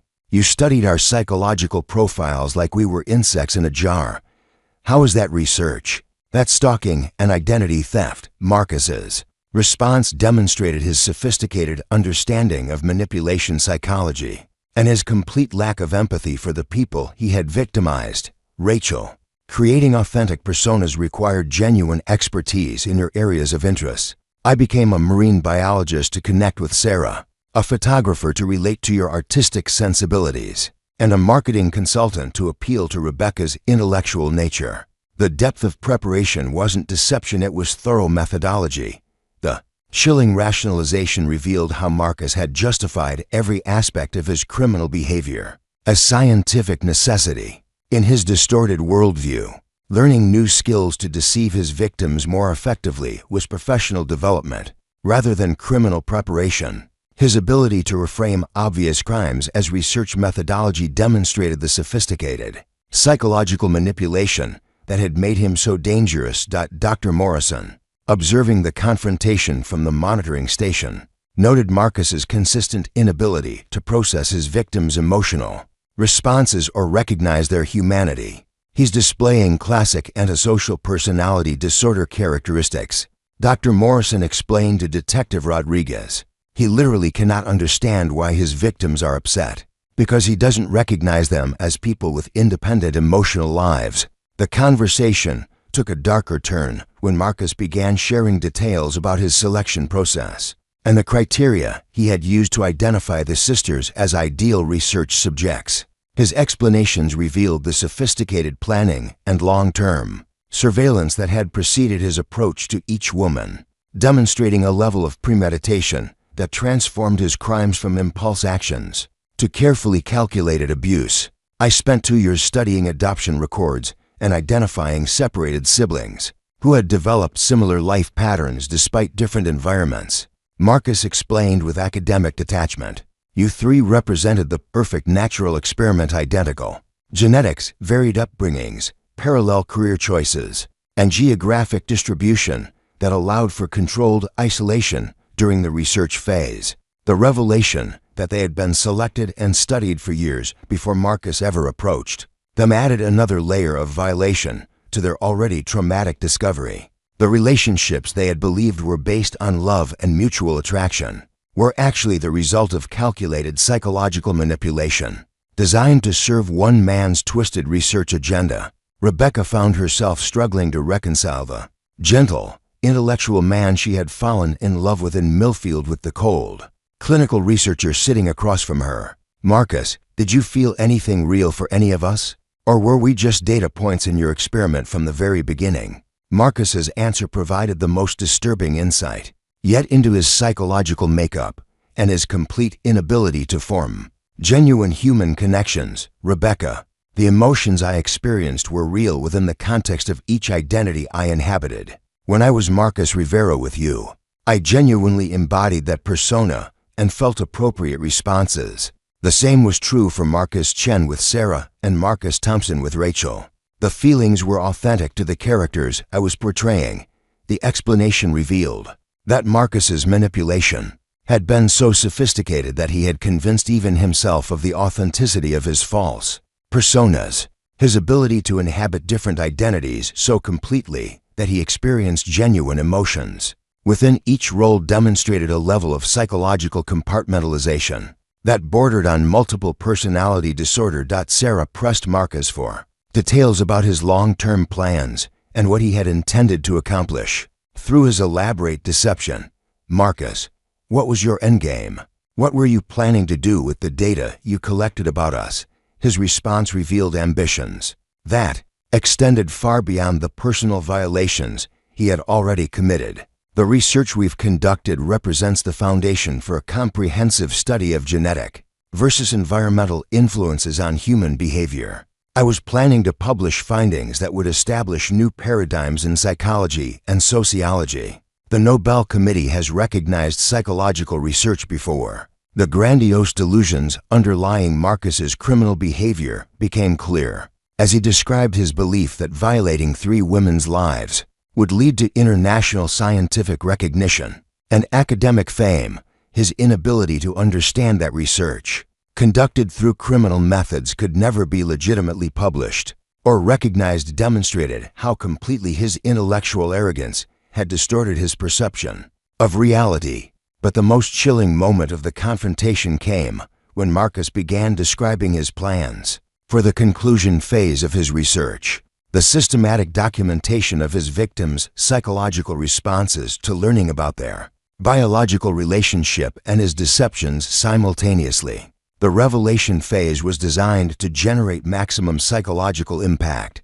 Marcus explained with clinical detachment. Simultaneous discovery of your biological relationship and my research would have created unprecedented emotional responses that could be documented and analyzed. The trauma would have provided unique insights into identity formation and family bonding under extreme stress. The casual description of deliberately inflicting psychological trauma for research purposes confirmed that Marcus viewed his victims' emotional destruction as a desirable outcome rather than an unfortunate consequence of his actions.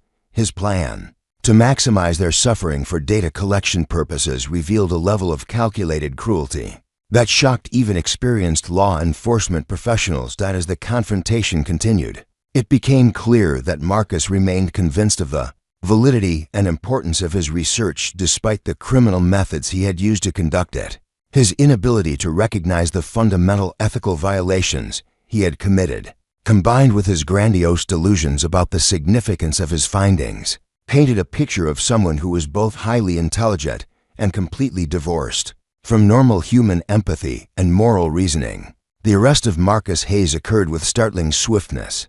Once his recorded confession provided law enforcement with irrefutable evidence of multiple felonies committed across several jurisdictions. As tactical officers moved into the Tahoe Conference Center at 4:47 p.m. on November 22, 2021, Marcus's final words to his victims revealed the depth of his delusion and his complete inability to understand the gravity of his crimes. "You're making a mistake," he said as handcuffs clicked round his wrists, his voice carrying the same academic authority he had used throughout the confrontation. "The research we've conducted together represents a breakthrough in understanding human psychology. History will vindicate the importance of what we've accomplished." Even as he was being led away to face charges that would likely result in decades in prison, Marcus Hayes continued to frame his systematic abuse of 3 women as scientific achievement rather than criminal behavior. His final reference to what we've accomplished together demonstrated his persistent refusal to acknowledge his victims' humanity or the devastating impact of his actions on their lives. The sisters watched their tormentors arrest with a mixture of relief, rage, and emotional exhaustion that would mark the beginning of a long healing process.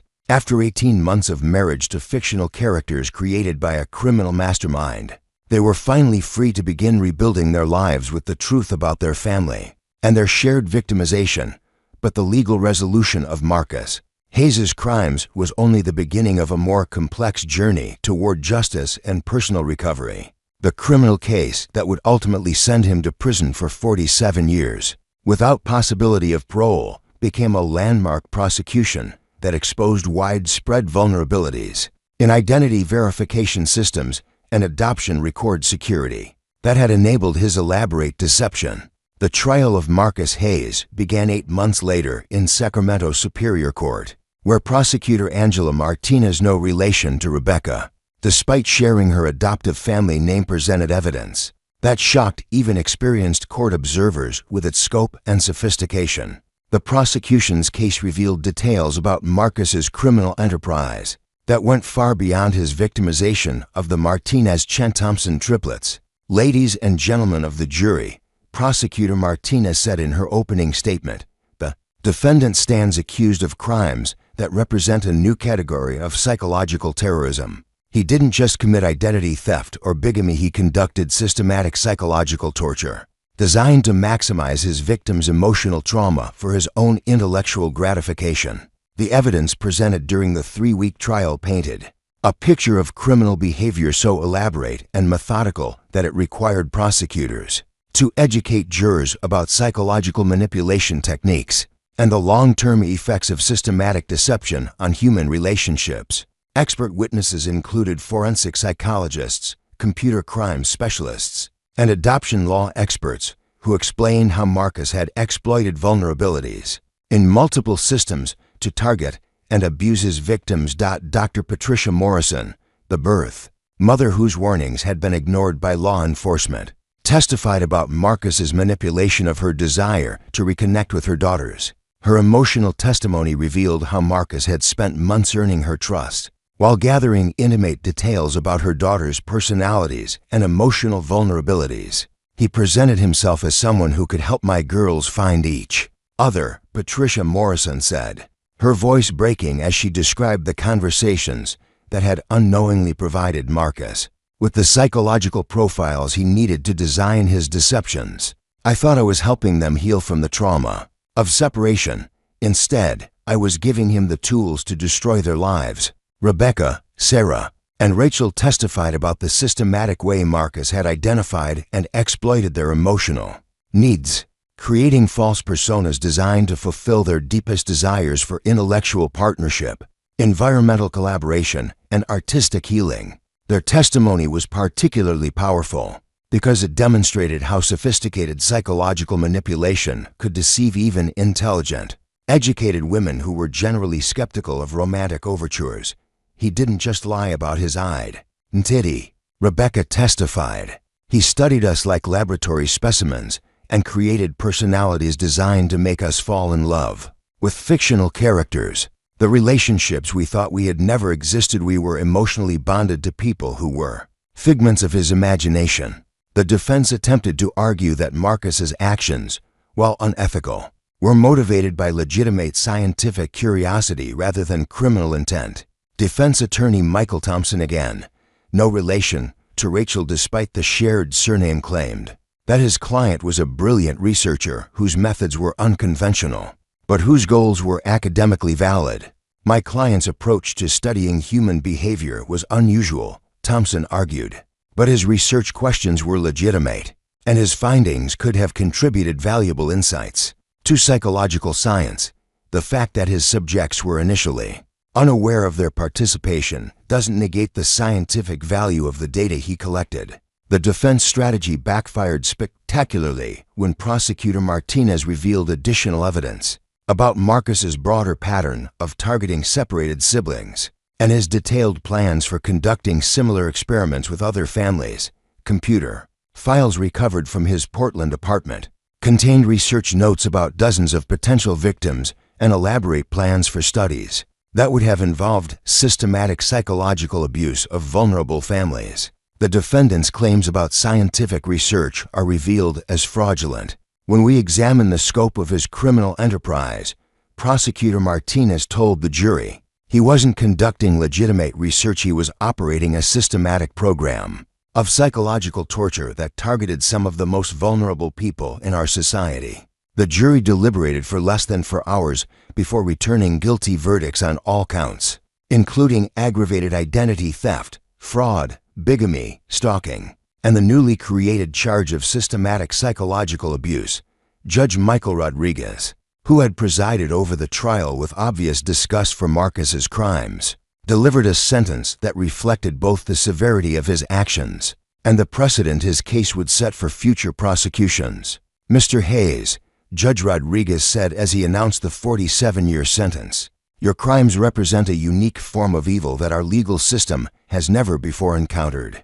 You systematically destroyed the lives of 3 innocent women for your own psychological gratification, and you did so with a level of premeditation and sophistication that demonstrates your profound danger to society." The judge's words carried special significance because Marcus Hayes's prosecution had required legal experts to develop new frameworks for understanding and prosecuting psychological crimes that didn't involve physical violence but created devastating emotional trauma. His case became a model for prosecuting similar crimes and led to legislative changes that strengthened identity verification requirements and adoption record security. But for Rebecca, Sarah, and Rachel, the legal resolution of their case was less important than the personal healing they had begun during the months leading up to the trial.